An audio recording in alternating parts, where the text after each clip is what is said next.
Papakilala na namin sa inyo ang ating mga kalahok. Hindi na natin ito papatagalin pa. Magsihanda na po ang lahat.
Tulong sa buhay dahil sa hirap ng buhay. Pero masaya pa rin ang kulay. Pag kumain ng pagkamay, yung kanin, chicken at adobo, yung kanin binibenta sa kanto, takay mo na nga ang baso.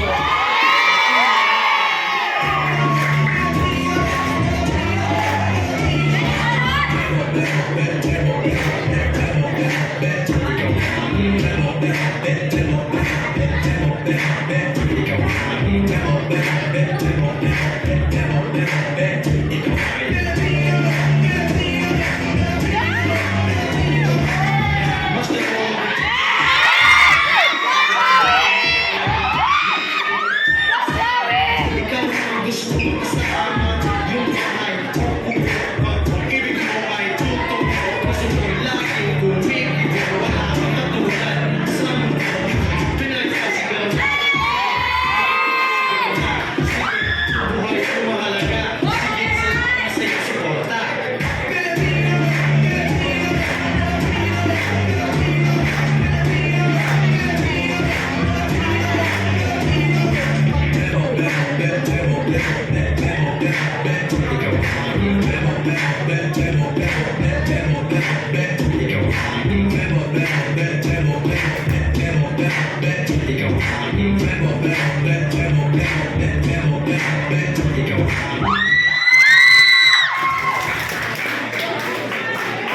Ayan, maraming salamat sa ating pangkat mananagaw. Ayan, sabi sa kanta ay Pilipino. Pilipino. Yan.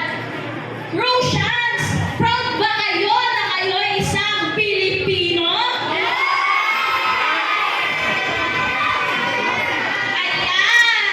So, siyempre, alam ko, ayan, okay. Ba't mahimik?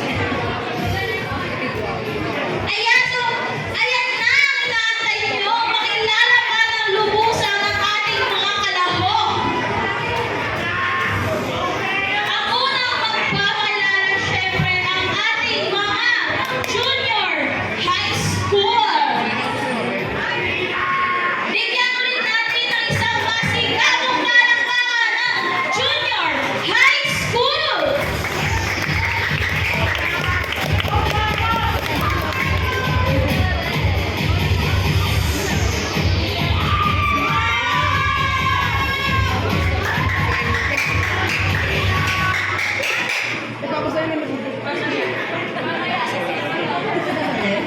Magtaloy, makatas na kaunamong namin. Sosi, Sabrina Karin G. Peña, Nagaputa, Cagayan Region. Mula sa pitong baitang pangkat respeto. Mabaloy.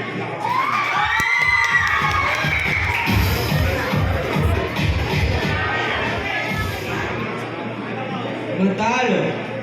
Nagmula sa mga kinikilalang makasaysayang lugar sa Ilocos. Ikatlo sa pinakamalaking pangkat ng etnologisto.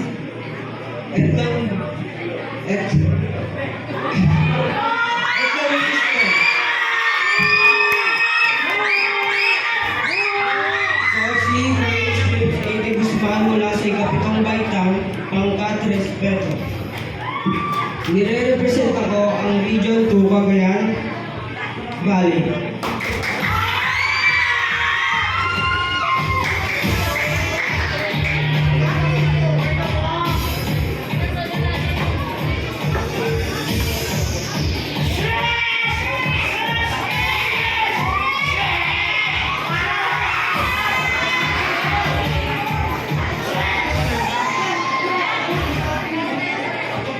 Magandang hapon po sa inyong lahat.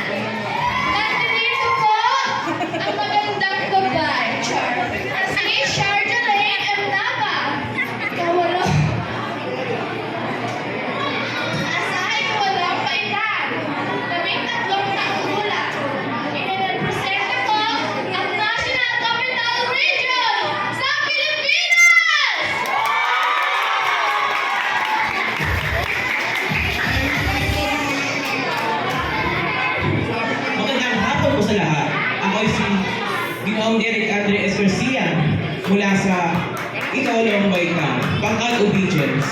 14 taong gulang, wakataon sa National Capital Region.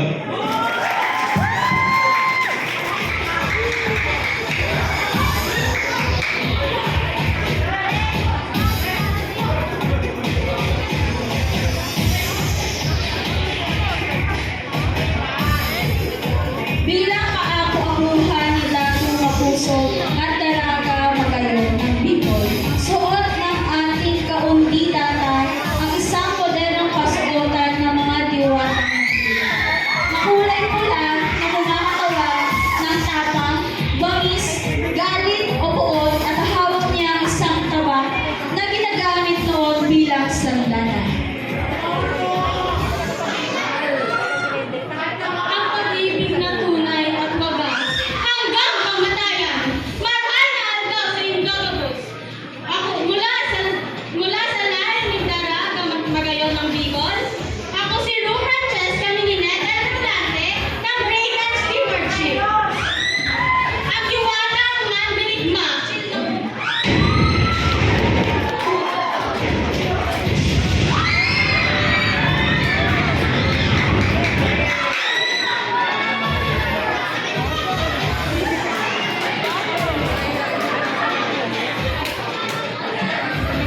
Handa akong ibuwis ang aking buhay para sa ating pagmamahala mula sa angkan ni Dato' Mapuso at doong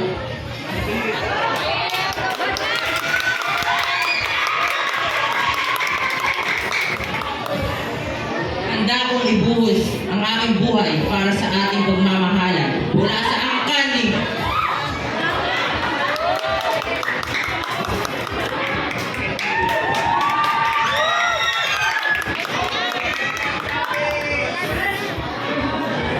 Dato' Mapuso.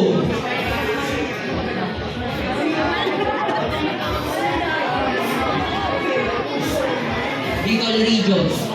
Ako si Juan Miguel Bustamante ng ikasyam na baitang stewardship na nagsasabing Marhay na Algaw.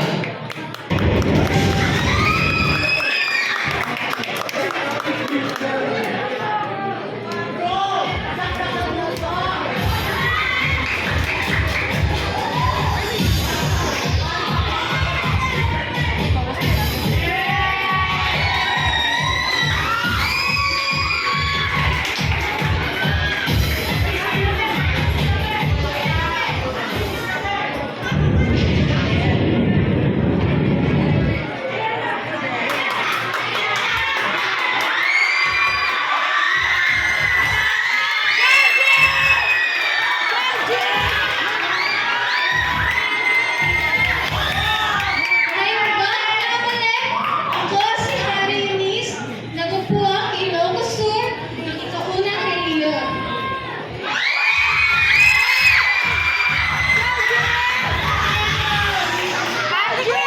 Naimbang Mamalin, ako si Raji Bril, taga-Pook Ilocos Sur ng ikaunang rehiyon. At naniniwala sa kasabihang, wika ay kakamban ng kapayapaan sa pagtahak ng tawid sa landas, kaluluwa at salamin sa pagkatao ng isang bansa. Sabi nga nila, anihin mo ang wika at hindi nyo matamima. Kaya tanggapin at nakinitin ang sariling atin. Maraming salamat po.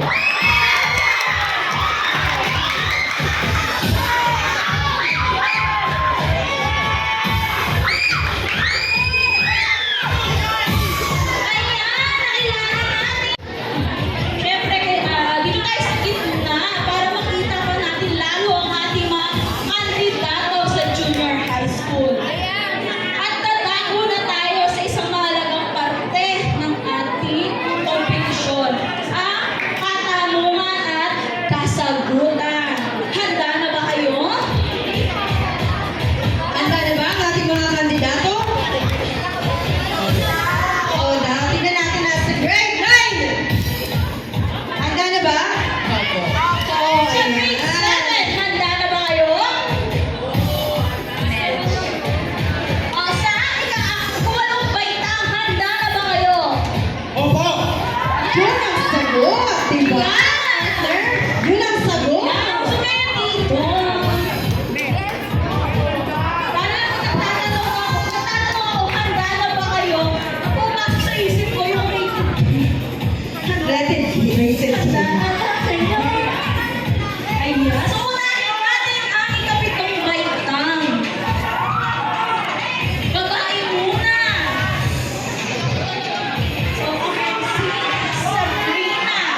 Gayong hindi naman tayo nakatira sa kanilang pinanggalingan. Inuulit ko po ang tanong, bakit kailangan nating matutuhan o pahalagahan ang iba't ibang katutubong wika gayong hindi naman tayo nakatira sa kanilang pinanggalingan? Maraming salamat po sa inyong katanungan. Una sa lahat, siguro, kasi sila pa rin ay parte ng ating tawag dito, kultura Pilipino, and sila rin ang mga sinaunang tao na nagsilbi o nagtanggol sa ating bansa. And bakit nga ba din natin dapat panatiliin? Kasi ito yung tinatawag natin na pagrespeto sa ating mga sinaunang tao. Yun lang. Maraming salamat. Salamat sa Pina. Sunod naman si Ramos.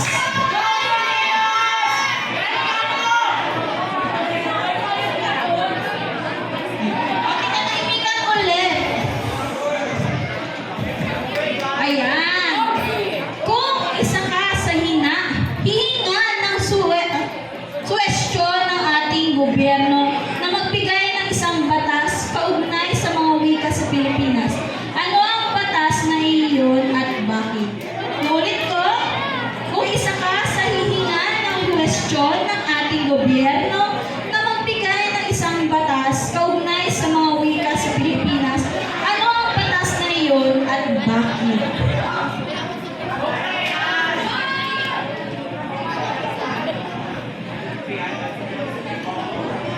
Ayan, Ginoo, kung ikaw daw ay mag-iisip ng isang batas para mas mapaganda ang ating sariling wika, anong batas yun?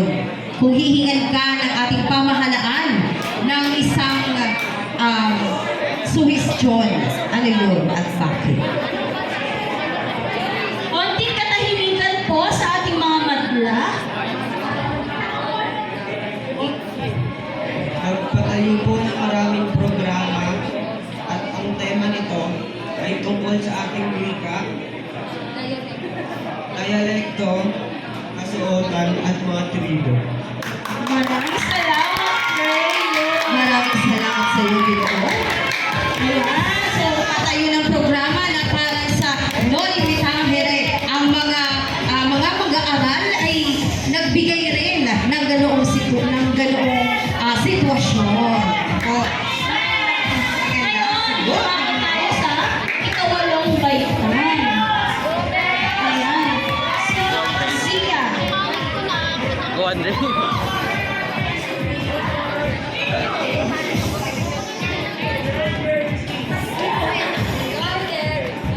Palit muna kayo ng ikapitong baitan para makita kayo ng mga madla.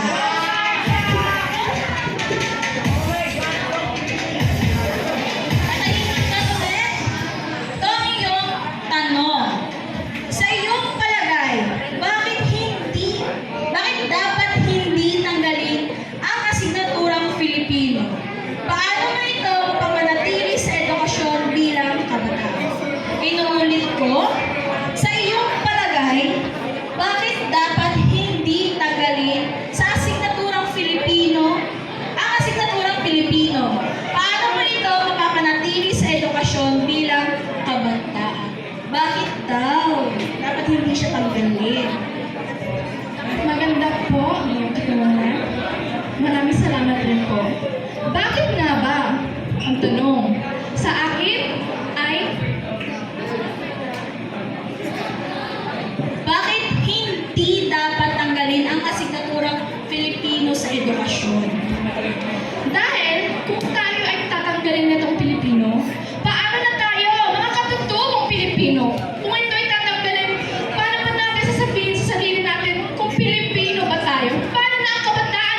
sa wikang katutubo sa bawat sulok ng mundo. Ulitin ko ang tanong, paano mo maipalalawak ang paggamit at pagkilala sa wikang katutubo sa bawat sulok ng mundo? Salamat po sa magandang tanong. Unting katahimikan po. Gagawa po ako ng programa para sa pambansang wika. Ito ay tungkol sa mga wika na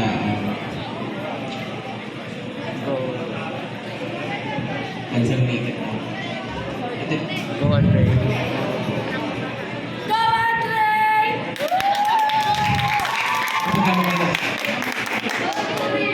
programa po tungkol sa pambansang wika. Go, Andre. Kinakabahan sila. Oo, kinakabahan. Ayos lang yun. Okay. Ayan. Siyempre, Maraming salamat. Ikawalong baita at ikapitong baita. Dumako tayo sa ikasyam. Si Ru at si JM. Ru?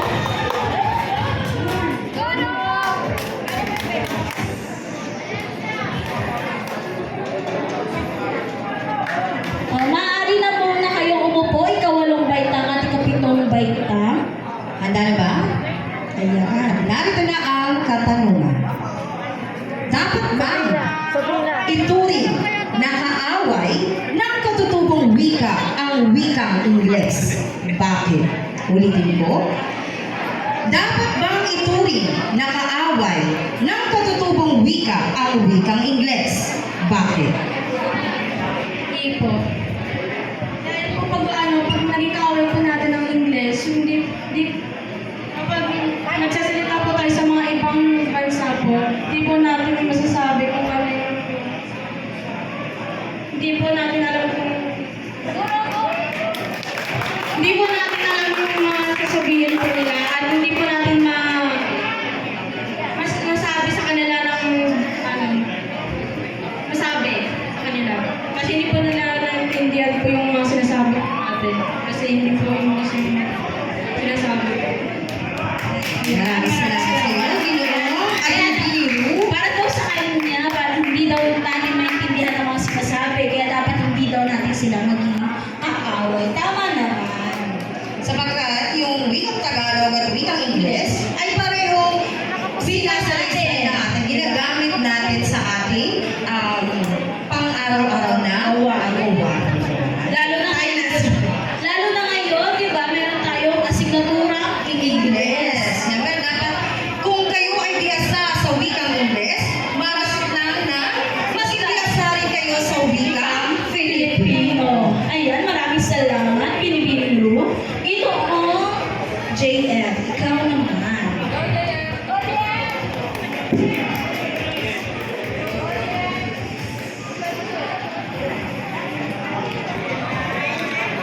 Ayan, ito ang iyong tanong.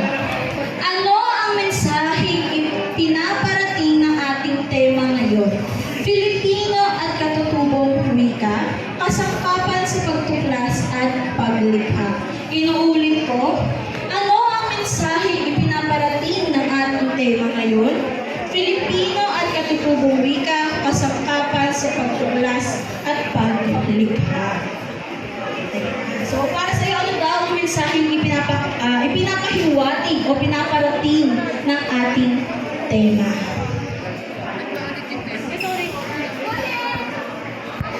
Pagsasama-sama ng mga katutubong wika.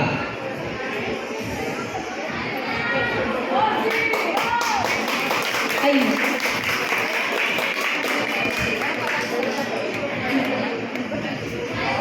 Ayan, maraming salamat, Ginoo JM. Para daw sa kanya, pagsasama, tama naman. Siyempre, dapat meron tayo. Tinawag na unity. Yan. Maraming salamat. Maraming Great salamat. night. Ikasyang na baita. Ayan, dumako naman tayo sa ikasampung baita. Si Pilipini, Eunice, at Ginoo Jibril.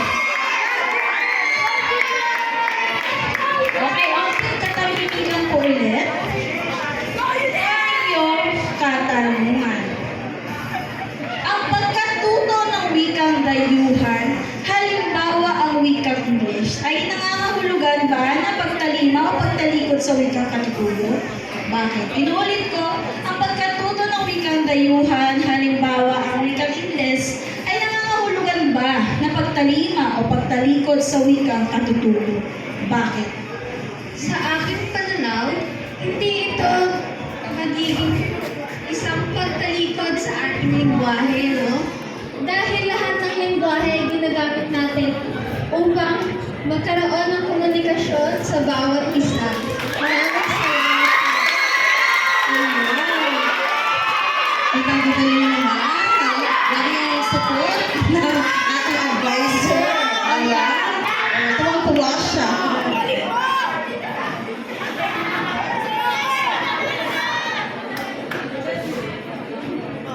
Yan. Para naman kay Ginoong Jibril, bilang isang kabataan, paano mo mapapahalagahan ang wikang katutubo ng bansa? At bakit ito ang iyong hakbang? Inuulit ko, bilang isang kabataan, paano mo mapapahalagahan ang wikang katutubo ng bansa? At bakit ito ang iyong hakbang? Last na. Okay. Bilang isang kabataan, paano mo mapapahalagahan ang wikang katutubo ng bansa? At bakit ito ang iyong hakbang? Sa tingin ko po, tatangkilikin po natin siya at gagawin po natin ito ng paraan na upang magkaroon po tayo ng komunikasyon sa ating mga katutubo at ating mga ninuno. Maraming salamat po. Maraming salamat, Binibining Lunis at Ginoong Jibril. Ayan, para doon sa kanila, tangkilikin ang ating sarili atin. Ayan.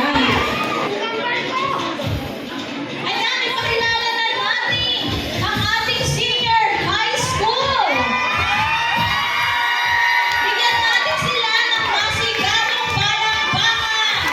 Mula si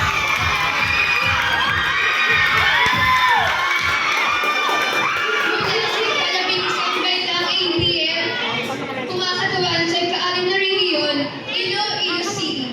Ito ang Ati-Atian Festival. Magandang hapon sa inyong angkalan na nag-iiwan ng isang kasabihang, ang tao hindi marunong magmahal sa sariling wika ay hindi magkakasya ang isang bayan. Maraming salamat po.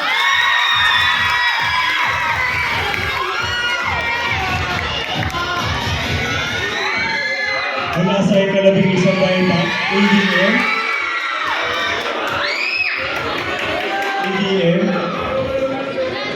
Umakatawa sa ika-6 na rehiyon, Iloilo City. Ito ang Ati-Atihan Festival. Ako si Aaron Asinas, maayong hapon sa iyo tanan, na nag-iwan ng isang kasabihan, iisang kulturang kinagisna, iisang wika pagtutulungan, upang magkaisang ang mamamayan. Maraming salamat po.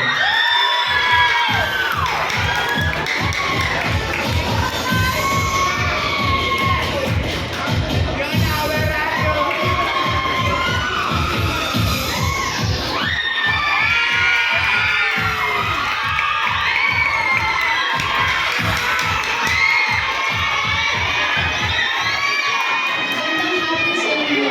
Ako nga po pala si Jara Lorenzana mula sa ikalabing isang youth at nire-representa ang Flores de Mayong Pagdiriwang.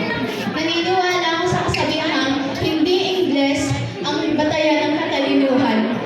Huwag magbanyaga sa sariling bayan.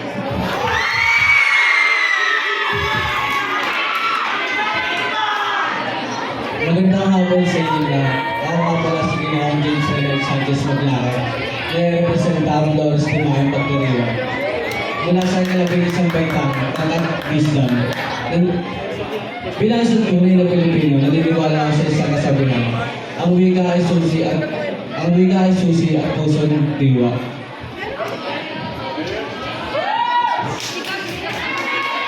Huwag ugnayan ng tawag puso at bansa. Maraming salamat po.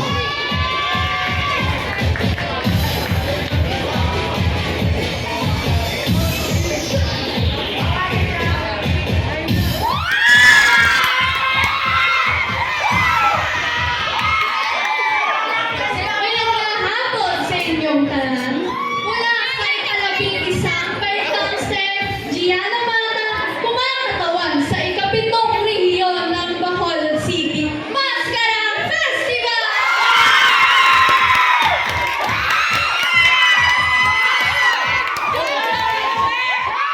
Magandang hapon sa inyo. Wala sa ikalabing-isang baitang ng STEM, UAS El Salvador, kumakatawan sa ikapitong rehiyon ng Maskara Festival. At naniniwala sa kasabihan na ang taong di magsisikap, hindi giginhawa. Salamat.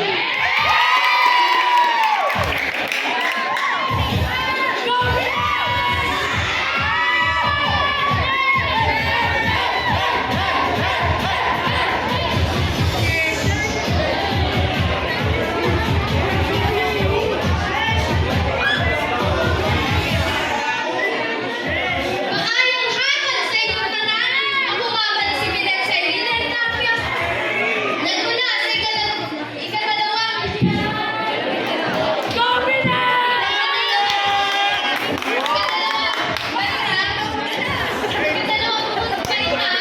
youth na kumakatawan sa ikapitong ng Visayas, Cebu City Sinulog Festival.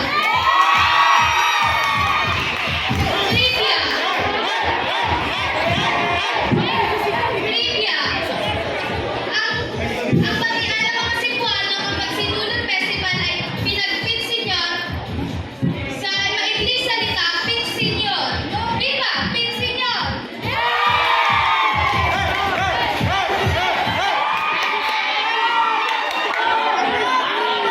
Maayong hapon sa inyong tanan. Ako nga pala si Ronnie Mahinay.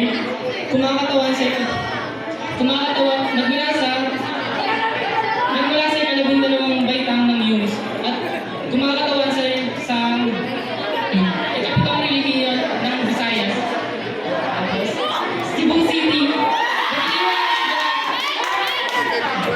Nag-iwan ang kasabihan.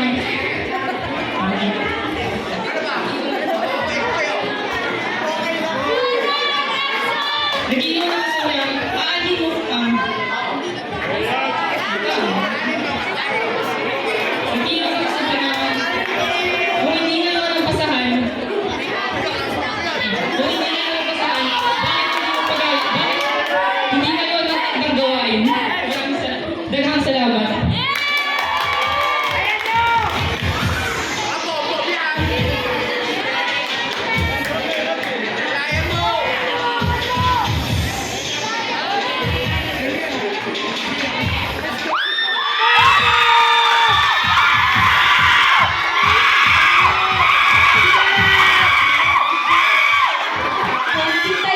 Katahimikan po dahil sa salita mo po ang pinakamaganda dito!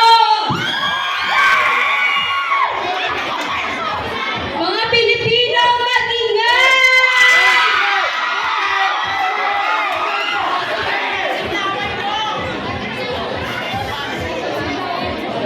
Magandang hapon sa inyong lahat. Ako po si Lea Bel B. Ramos, nagmula sa ikalabing-dalawang baitang ng NBL. At kumakatawan sa ikalimang rehiyon, Ibalang Festival! Stars God!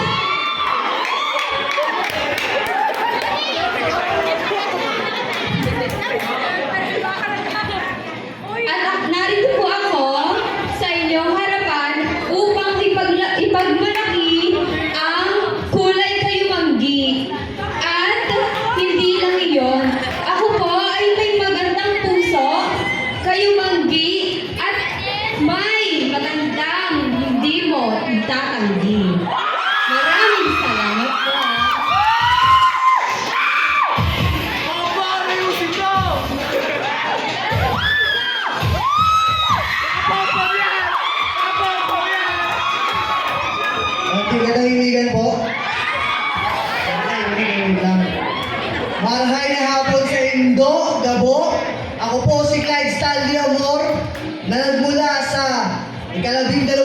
kasabihang nirepresenta ang Ibalong Festival Sorsogon.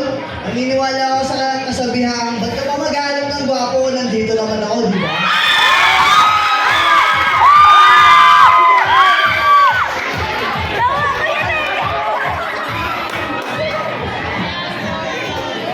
At sa ganitong uri ng patimpala, may grade 12 ABM na tatata! Maraming salamat po!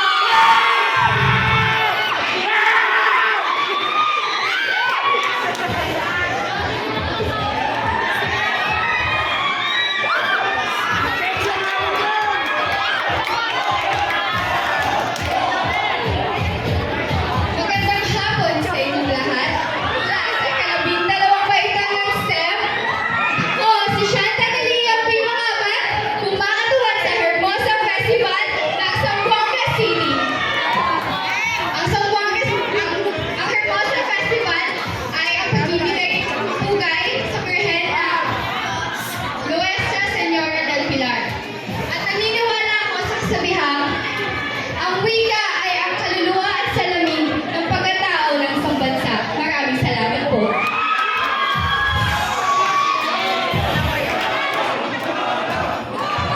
Magandang hapon sa inyo lahat.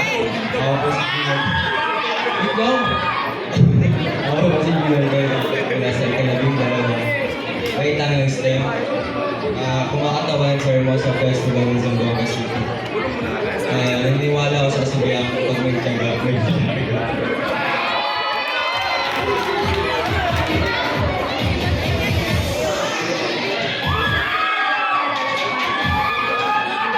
Ayan! So makilala na natin ang ating senior high school. At dahil dyan, syempre, magkakaroon ulit tayo ng ang pinakahimikan senior high school. Ayan. Konting katahimikan po. Dapat dito ko. Ayan. Handa na ba kayo, senior high school, sa inyong katanungan at kasagutan? Pwede sumagot na hindi. Huwag mag-alala. Alam ko masasagot ko. Ayan. Grade 11. Huwag mo na si Bibi.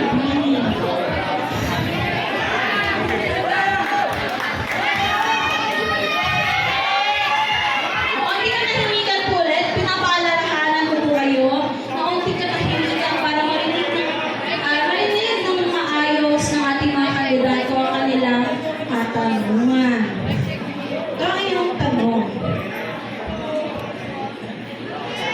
Ano ang kahalagahan ng pagkakaroon ng wikang katutubo? Pangatwiranan ang iyong sagot. Inuulit ko.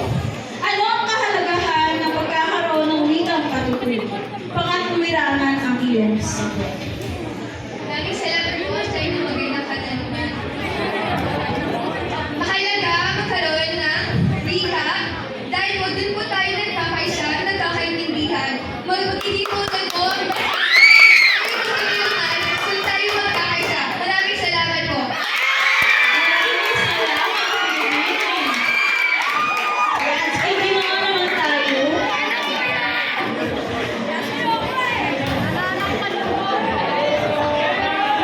Konti katahimikan. Ito ay iyong tanong.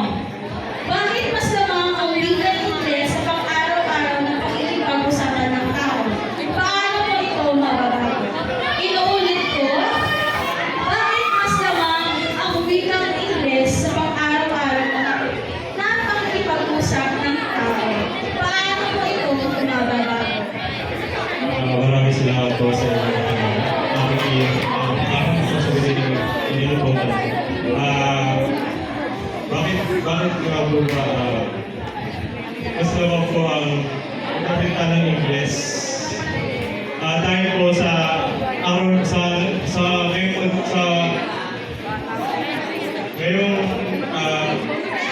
sa panahon po ngayon ay marami na pong dayuhan, marami na rin pong trabaho sa ibang bansa na kung saan ay pinatangkilik ng mga Pilipino ngayon.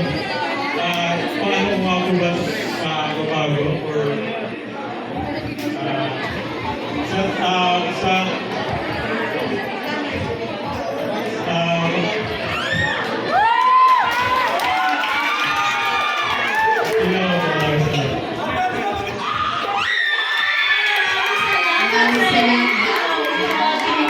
Sumunod naman tayo sa Teacher D, paano nga ba mababago ang mga kabataan ngayon sa pagsasalita ng wikang Ingles?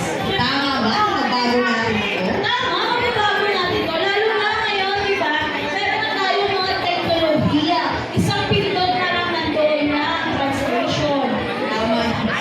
Subalit tayo. Bali, kasi dati, Subalit, susunod na sasagot ang ating ay sumalit mo muna. na. Nabiti na ka doon.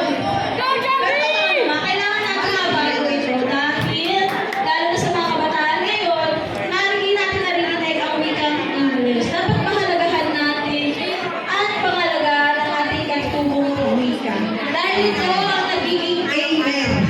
dahil ito ay nagiging landas natin sa pag-uusap, magiging komunikasyon natin. At ito ang ating unang wika. Sabi nga nila sa English, first love, never less. So, una nating minahal ang ating wika, matutunan. And sorry. Nanood na naman yung sarili. Binibini. Dahil naman, pwede ka siyang kumunod. Yeah. Ito ang iyong katanungan. Dapat ba limitahan ang paggamit ng dayuhang wika sa pang-araw-araw na komunikasyon ng tao? Bakit? Inuulit ko, dapat bang limitahan ang paggamit ng dayuhang wika sa pang-araw-araw na komunikasyon ng tao? At bakit?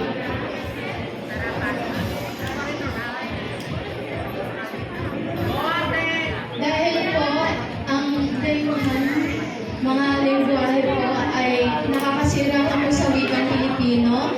At sa tingin ko po, kailangan po natin ito tanggalin para po mas lumawak pa po yung wika natin. Kanya-kanya talaga tayong opinion. Bawat nilalang ay may kanya-kanyang opinion at pag-iisip. Mga pananaw na hindi natin hawak, di ba? May iba't iba tayong opinion tungkol sa bagay. Handa ka na ba, Minong? Parang siya tayo. Parang, Sumigaw ng hindi. ikaw ba ate? Ikaw ba yun? Ay, di ba? Ito ang iyong katanungan. Yes po. Ayan, kumpleto na ang ating mga kalabok.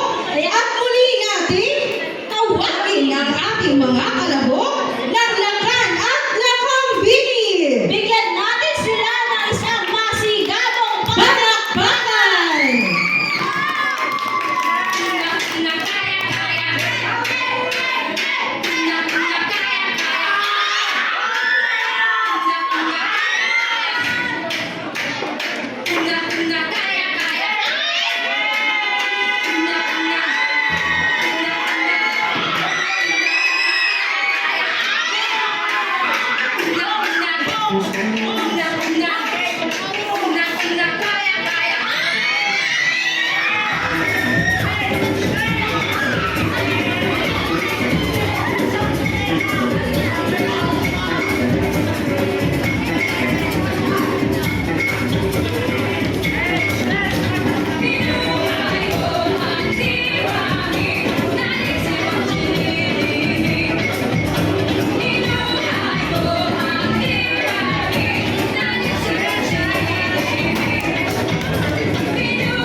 Sino kaya?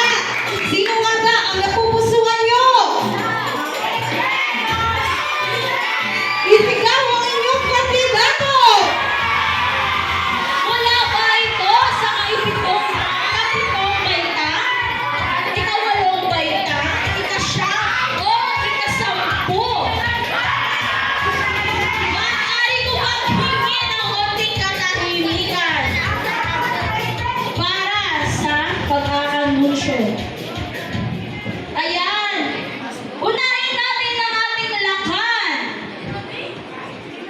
Ang ating lakan Ay walang iba, kundi si... Pinulit ko, maraming salamat po sa mga nanood sa online. Sana nandiyan pa kayo. At alam ko, excited na rin kayong malaman ang nanalo. Okay. Ang ating lakan sa junior high school. Okay pa ba kayo, mga madla? Yeah. Kayo mga kandidato, okay pa ba kayo? Ayan. Okay. Ang ating laban, kung walang iba kundi si Jibril Naglit ng 87.33%.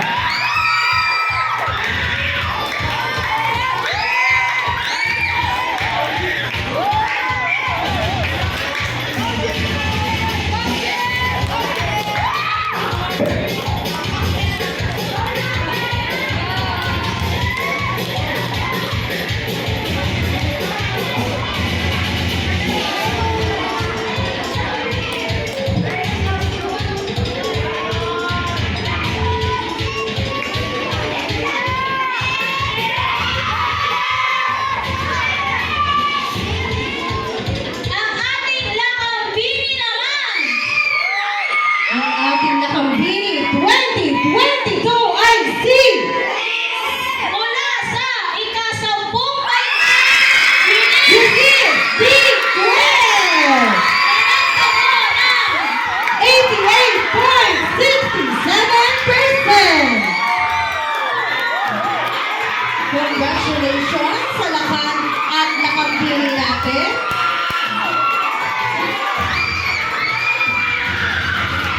Ayan, dumamo naman tayo sa senior high school. Senior High School Mag-Inay! Sino ang inyong napupusuan? Isigaw!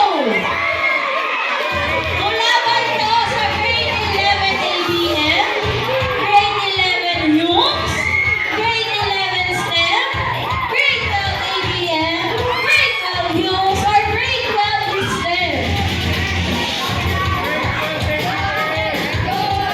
At ang nanalo sa ating lakan ay mula sa grade 11 STEM, Luis Salvador!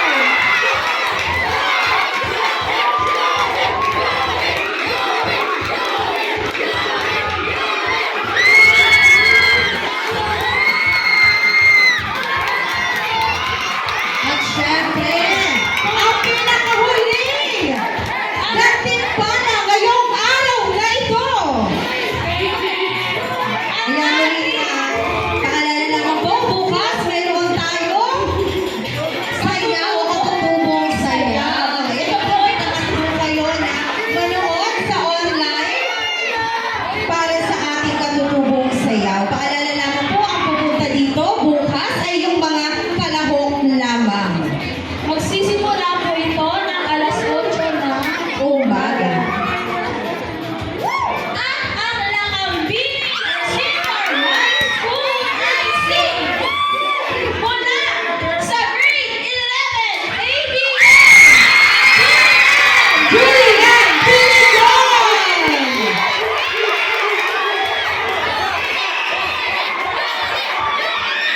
Tuwang-tuwa